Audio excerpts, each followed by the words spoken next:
നമസ്കാരം, ഞാൻ Sajimol K Mathew, online language teacher. ഇവിടെ ഞാൻ ബേസിക്കലി ഹിന്ദി ലാംഗ്വേജ് മലയാളം ലാംഗ്വേജുമായിട്ട് ക്ലാഷ് ചെയ്ത് ഇംഗ്ലീഷ് ലാംഗ്വേജും അതിൽ കൂടെ ഉപയോഗിക്കും. അങ്ങനെ 3 ലാംഗ്വേജ് സ്റ്റുഡൻസിന് എങ്ങനെ ഈസി ആയിട്ട് പഠിക്കാം. 3 ലാംഗ്വേജിൽ മോർ ഇമ്പോർട്ടൻസ് ഹിന്ദിക്ക് തന്നെയാണ്. മലയാളം സപ്പോർട്ട് ചെയ്യും, മലയാളം ഈക്വലായിട്ട് പോകും, ഇംഗ്ലീഷ് ലാംഗ്വേജ് സപ്പോർട്ട് ചെയ്ത് പോകും. ഇംഗ്ലീഷ് മീഡിയം സ്റ്റുഡൻസിനും എല്ലാം ഇംഗ്ലീഷ് ലാംഗ്വേജ് നമുക്ക് ഫെമിലിയറായിട്ട് അറിയേണ്ട കാര്യം തന്നെയാണല്ലോ. അപ്പോൾ ആ 3 ലാംഗ്വേജും മോർ ഇമ്പോർട്ടൻസ് ഹിന്ദിക്ക് തന്നെ അത് പറഞ്ഞു. മലയാളം ഈക്വലാണ്, ഇംഗ്ലീഷ് സപ്പോർട്ടർ, അത്രയേ ഉള്ളൂ. എങ്ങനെ പഠിക്കാം, ബേസിക്കലി എങ്ങനെ പഠിക്കാം എന്നുള്ളതാണ് ഞാനിവിടെ പറയാൻ പോകുന്നത്. അപ്പം സ്വരാക്ഷർ എന്ന ലാംഗ്വേജ്, സ്വരാക്ഷരം മലയാളം, സ്വരാക്ഷർ ഹിന്ദി. ഇപ്പോൾ സ്വരാക്ഷർ അ ആ ഇ ഈ ഉ ഊ എ ഋ എ ഐ ഓ ഔ അ, അതുപോലെ അതിൽ തന്നെ മലയാളവും അത് തന്നെയാണ്, സെയിമാണ്. പിന്നെ എന്നും ഓയ് എന്നും പറയുന്നത് മലയാളത്തിലുണ്ട്. പിന്നെ വ്യഞ്ജനാക്ഷരം, വ്യഞ്ജനാക്ഷർ, അതിൽ കായ്ഖ ഗായ്ഖങ്ങ 5 വേർഡ്സ് വെച്ചിട്ട്.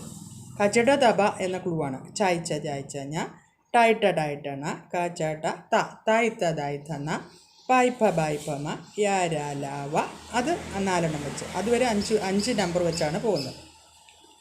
ഷ ഷ സ ഹ. ഇക്ഷ ഇത്ര ഇജ്ഞ ഇസ്ര. ഇത് സ്വരാക്ഷരത്തിനും മലയാളം ആൻഡ് ഹിന്ദി സെയിം ആണ്. 37 വരും.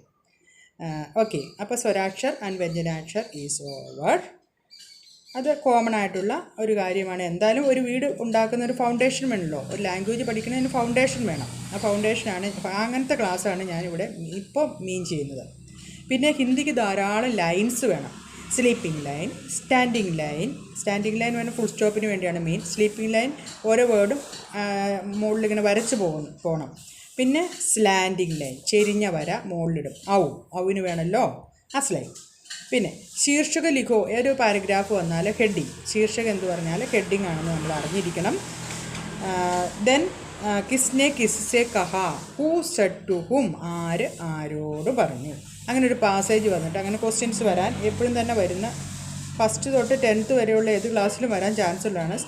സ്റ്റേറ്റുകാർക്ക് 5th തൊട്ടാണ് തുടങ്ങുന്നത്. CBSE ക്ലാസ് കുഞ്ഞു ക്ലാസ് തൊട്ടുണ്ടല്ലോ. ഇത്രയൊക്കെയാണ് ഇപ്പോൾ എൻ്റെ ക്ലാസ്സിൽ കൊണ്ട് ഞാൻ പറയാൻ ഉദ്ദേശിക്കുന്നത്. That's all. Okay, thank you, ധന്യവാദ്, നന്ദി.